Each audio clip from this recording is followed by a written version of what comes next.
Salut tout le monde, avec vous, Hamid Chkih, enseignant des sciences de la vie de la Terre à la direction provinciale de Lyon, Académie régionale de Lyon, Sakia, Al-Hamra. Donc, dans cette séquence, on va traiter un exercice qui est relatif à la consommation de la matière organique et le flux d'énergie, c'est-à-dire qui porte sur les phénomènes qui permettent la synthèse de l'ATP par les cellules, destinées aux élèves des filières SVT et sciences physiques, bien sûr du deuxième bac. Donc on a l'énoncé de l'exercice. Donc la respiration cellulaire est un ensemble de réactions qui permettent aux cellules de produire l'ATP et qui se déroulent en partie dans les mitochondries. Ces réactions peuvent être perturbées suite à l'exposition de certaines substances chimiques comme l'antimycine. Ce dernier est un antibiotique produit par certains champignons, à savoir Streptomyces. L'exposition de l'homme à ce produit cause de graves incidents sur le métabolisme énergétique des cellules. Afin de comprendre le mode d'action de l'antimycine, on présente les données suivantes. Donc, pour cet exercice, on va essayer de montrer comment certains médicaments, c'est tous les antibiotiques, ont des effets secondaires. À l'exemple de la sensation de fatigue, elle est liée à la diminution de la production d'énergie. On va essayer de mettre en évidence comment apparaissent ces effets indésirables liés à l'utilisation des antibiotiques. Donc pour cela, on va étudier les données expérimentales suivantes. La donnée 1, une suspension de mitochondries est introduite dans deux milieux, 1 et 2, contenant de l'ADP, de PE et saturé en dioxygène. C'est-à-dire dans un milieu, on prend des mitochondries isolées qu'on a mis dans un milieu, c'est une suspension. Ce milieu, il contient de l'ADP et de l'EPI et qui est saturé en oxygène, c'est-à-dire contient une concentration très élevée en oxygène. Et la solution, ou bien le milieu, il est tamponné à un pH de 7,5. Dans le milieu 1, on va suivre l'évolution de la concentration d'oxygène dans l'ATP, avant et après l'ajout du pyruvate ou de l'acide pyruvique. La figure pas des documents présente des résultats obtenus. C'est-à-dire, on a sur le document A, on a la figure A du document 1, on a la concentration de l'oxygène et la concentration de l'ATP avant et après l'ajout de l'acide pyruvique ou du pyruvate et après l'épuisement de cette molécule. Alors que, on revient aux données, dans le milieu 2, on suit l'évolution de la concentration toujours en oxygène avant et après l'ajout de l'acide pyruvique, c'est-à-dire pyruvate, et ou après l'ajout de l'antimycine, donc l'antibiotique mis en question. Et donc la figure B représente les résultats qu'on a pu obtenir. Donc on a sur la figure B, ça représente la concentration en dioxygène, en fonction du temps bien sûr, dans des conditions expérimentales différentes, à savoir après l'ajout, après avoir injecté ou bien ajouté de l'acide pyruvique, et après l'ajout de l'antibiotique, ou bien qui est l'antimycine. Donc la question classique, ce sont la description, et on va expliquer. Donc on a la première question, décrivez les résultats obtenus dans chacune des figures A et B. Donc on va décrire les résultats de la figure A et les résultats de la figure B. Et la deuxième partie, on va proposer une hypothèse, on va formuler une hypothèse pour expliquer ces relations, c'est-à-dire une réponse provisoire pour répondre ou bien pour expliquer ces résultats qu'on a obtenus. Donc ça, on sait toujours que la description, c'est une forme d'analyse qui est très simple. Donc on peut découper les courbes les deux courbes de l'oxygène et de l'ATP selon les ondes de variation. Par exemple, ici on a avant l'ajout de pyruvate, on a la concentration pour les deux variables est constante. On a la concentration en oxygène est constante et la concentration en ATP est constante. Après l'ajout du pyruvate, on a l'augmentation progressive de la concentration d'ATP qui est couplée à la diminution de la concentration en oxygène. Alors que la troisième partie, après épuisement du pyruvate, on constate que la concentration en ATP reste constante et la concentration en oxygène reste constante. Et on va donner les valeurs approximatives pour chaque intervalle. Donc, cette première partie, on a les variables pour l'ATP, c'est à peu près 30 à 35%. Pour l'oxygène, c'est 100%. La diminution de l'oxygène, c'est presque 40%, ou bien 35%, et reste constante de cette valeur. De même, pour l'ATP, elle monte jusqu'à 100 et puis elle reste constante. Donc, pour répondre à la question, donc on va analyser la figure A et on va revenir à la figure B. Donc, la première question, qui est composée de deux parties, on a la description puis l'hypothèse. On va prendre la description, puisqu'on a affaire à deux figures, la figure A et la figure B. Donc, on va prendre la figure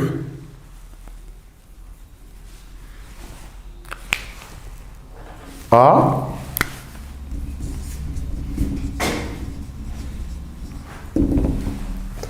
Donc, on va dire que pour la concentration d'oxygène, donc on constate que la concentration en oxygène reste constante en la valeur, dans la valeur de 100, bien sûr unité arbitraire qu'on a utilisée, et ce avant l'ajout du pyruvate, ou bien de l'acide pyruvique. La deuxième partie, après l'ajout du pyruvate, la concentration en O2, bien sûr, va, comme vous pouvez constater, diminue pour atteindre une valeur, ou bien la valeur de, donc on va projeter sur l'axe des ordonnées relatives à la concentration d'oxygène pour avoir une valeur approximative de 35 UA, unité arbitraire. La troisième partie, donc après épuisement du pyruvate, on a la concentration en O2 reste stable ou bien constante dans la valeur, ou bien dans la valeur de 35 UA ou unité arbitraire. Ça, c'est concerne l'oxygène. Pour l'ATP, on va procéder de la même manière, toujours sur la figure A. Avant l'ajout du pyruvate, la concentration en ATP est stable ou bien est constante dans la valeur, ou bien en la valeur de presque 35 UA. Après l'ajout du pyruvate, la concentration en ATP, bien sûr, elle va augmenter, comme vous pouvez constater sur le document, augmente pour atteindre la valeur, on définit la valeur qui est la valeur de 100 unités arbitraires. Et la dernière partie, après épuisement du pyruvate, la concentration en ATP reste constante ou bien stable ou bien se stabilise dans la valeur de presque 100 unités arbitraires. Ok, c'est ça, c'est pour la figure A. Donc on passe à la figure B de la même manière et on va faire rapidement. Donc pour la figure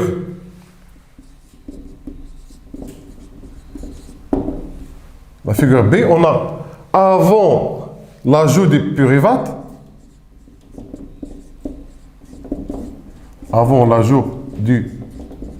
pyruvate,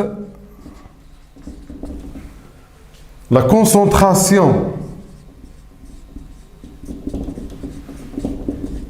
d'O2 diminue, ou bien avant diminue faiblement. On peut continuer dans la phrase, alors qu'elle diminue rapidement après l'ajout du pyruvate pour atteindre, on va prendre la valeur pour atteindre 40, c'est presque 40 UA, puis toujours donc la concentration, donc on a pris les autres, c'est la concentration de demi-férum, alors qu'elle, c'est-à-dire la concentration L,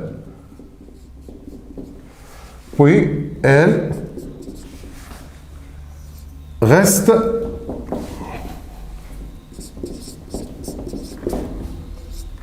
presque constante, ou bien stable, on veut dire, après l'ajout de l'antimycine A. La valeur, donc on va donner, c'est la valeur approximative bien sûr toujours, de presque 40 UA. Donc il se stabilise, hein. Il est presque, comme vous pouvez constater ici sur la courbe, on a une faible diminution, ou une chute, ou bien une diminution rapide, hein. Et ici on a une faible diminution, on peut considérer qu'elle reste presque constante. Donc on peut reprendre sur la figure G, donc avant l'ajout, comme vous constatez, avant l'ajout du pyruvate, la concentration de diminue très faiblement, alors qu'elle diminue rapidement, on a la chute, après l'ajout du pyruvate, pour atteindre une valeur de 40, approximative de 40, ou bien 35 UA, puis elle reste presque stable, ou bien presque constante, après l'ajout de l'antimycine, on la valeur de 40 donc, sur cette valeur. OK? Donc, on passe à la deuxième partie, toujours de la première question, qui est l'hypothèse. À partir de ce document, on sait que après l'ajout de l'antimycine, on a la concentration d'oxygène reste presque constante. Donc, il n'y a pas consommation d'oxygène.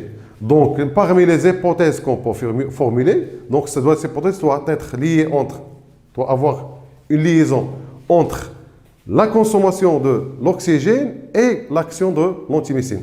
Sachant que l'oxygène il intervient dans la réaction des oxydations respiratoires, donc on peut postuler ou bien formuler que, par hypothèse que l'ajout de l'antimycine, il inhibe, il bloque, il freine les réactions des oxydations respiratoires. Ou bien on peut aller plus loin pour dire par exemple, sachant que l'oxygène intervient plus exactement au niveau de la chaîne respiratoire, on peut dire que l'antimycine, il agit sur les réactions de la chaîne respiratoire, il bloque les réactions de la chaîne respiratoire. Donc, on peut formuler l'hypothèse suivante. Donc, on peut dire que l'antimycine bloque, inhibe, freine les réactions des oxydations respiratoires au niveau des mitochondries. Donc, toujours dans la même première question, on a l'hypothèse. On peut dire que l'antimycine, donc il se peut que l'antimycine inhibe ou bien freine ou bien bloque les réactions d'oxydation respiratoire au niveau des mitochondries. Donc, comme je dis, on peut prendre d'autres hypothèses. On va contenter de celle-ci. Donc, et on passe à la suite de l'exercice, c'est-à-dire sur la question 2. Donc, on a la donnée de la membrane interne de la mitochondrie contient des complexes protéiques formant la chaîne respiratoire. Ça, on le sait. On sait qu'au niveau de la membrane interne, il y a la chaîne respiratoire. Le document 2 montre l'enchaînement des réactions d'oxydants qui ont lieu au niveau du transfert des électrons le long de la chaîne respiratoire. Donc, sur le document 2, on a les complexes de la chaîne respiratoire, le complexe 1, le complexe 2, 3, jusqu'à l'accepteur final qui est l'oxygène.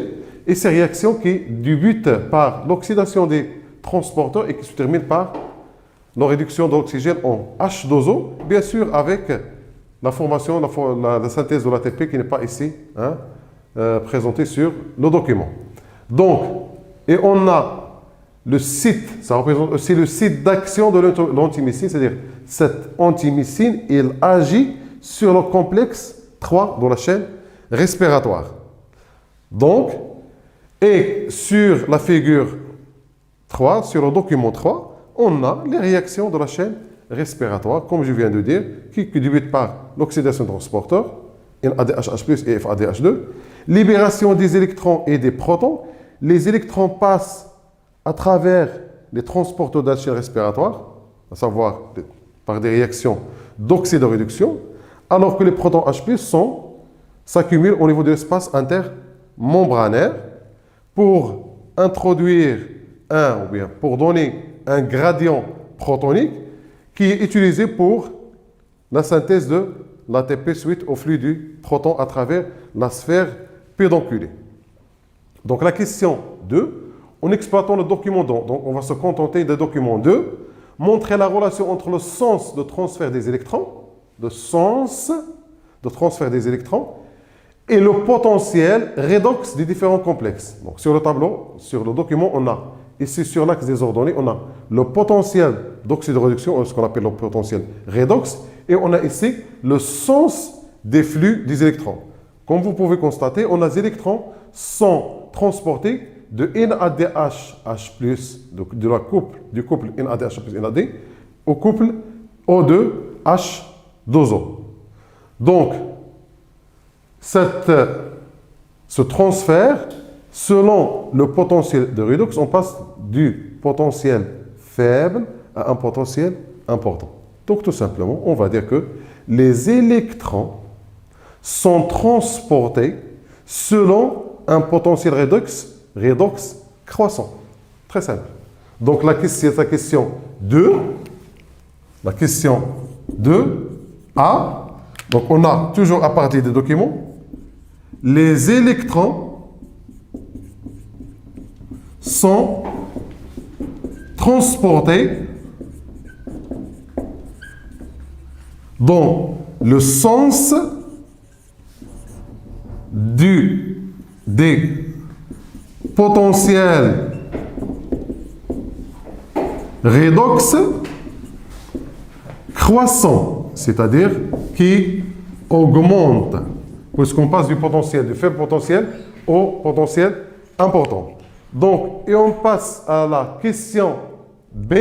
Donc, expliquer l'effet de l'ajout de l'antimycine sur la concentration d'oxygène présentée sur le document 1. Donc, on va expliquer les résultats qu'on a obtenus ici sur le document 1 après l'ajout de l'antimycine. Donc, on a dit qu'après l'ajout de l'antimycine, la concentration d'oxygène reste constante, c'est-à-dire que l'oxygène n'est pas consommé. Et on va l'expliquer en exploitant les données des documents 2, à savoir l'effet de l'antimycine. D'une manière très simple, on a l'antimycine, il inhibe le complexe 3. Donc, si on a l'inhibition du complexe 3, les réactions de la chaîne respiratoire vont s'arrêter, vont être bloquées. Si elles sont bloquées, donc l'oxygène ne sera pas réduit puisqu'il n'y a pas oxydation des transporteurs in ADH+. Donc, pour avoir l'utilisation de l'oxygène, on doit avoir l'oxydation des transporteurs. Mais comme l'antimycine bloque le travail du complexe 3, donc il n'y a pas de transfert d'électrons, donc il n'y a pas d'oxydation, et donc on n'aura pas de réduction, donc pas de consommation d'oxygène. C'est très simple. Donc c'est la question B, toujours, de la deuxième question. On a l'antimycine, bien sûr l'antimycine A, inhibe, c'est-à-dire elle freine, elle bloque le travail du complexe. Inhibe le complexe, c'est le complexe 3. C'est ça? Oui, c'est ça, le complexe 3. D'où l'arrêt du transfert ou bien du transport des électrons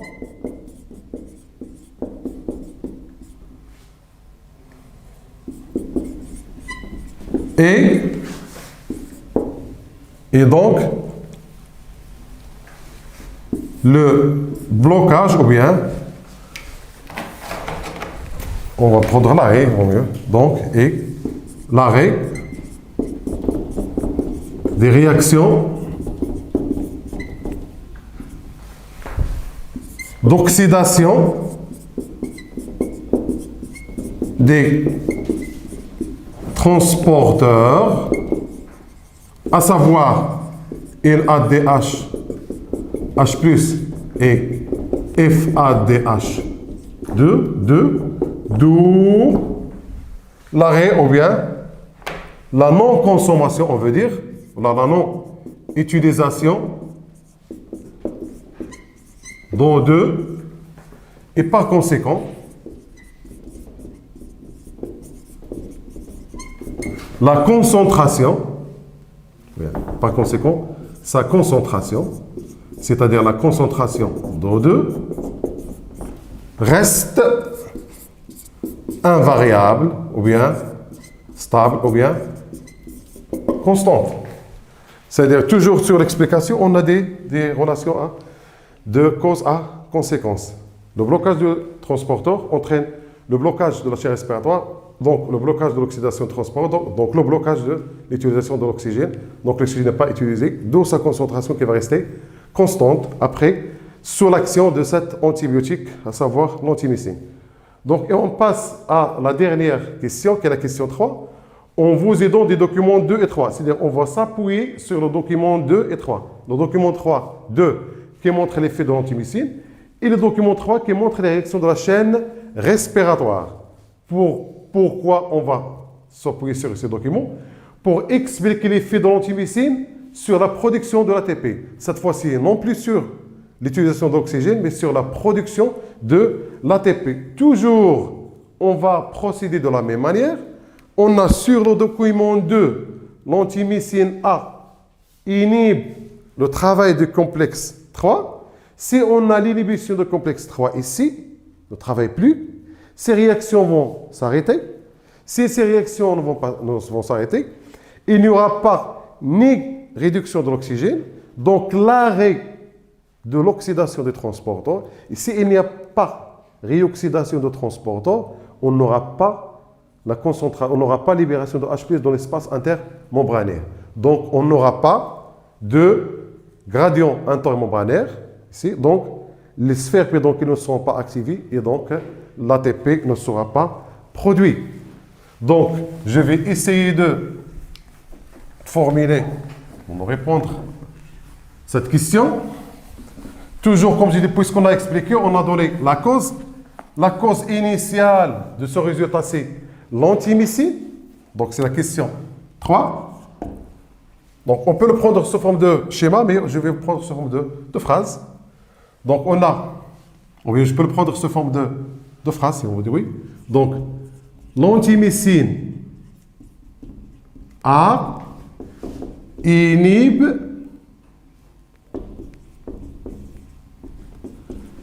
le complexe 3, ce qui entraîne l'arrêt ou le blocage des réactions de la chaîne respiratoire et donc la non-oxydation des transporteurs d'électrons et de protons, à savoir NADH, H+, et FADH2, d'où l'absence ou la non-naissance du gradient protonique, c'est-à-dire le gradient de H+, de part et d'autre entre la membrane interne, oui, ce qui mène à, ou bien ce qui entraîne, ce qui mène à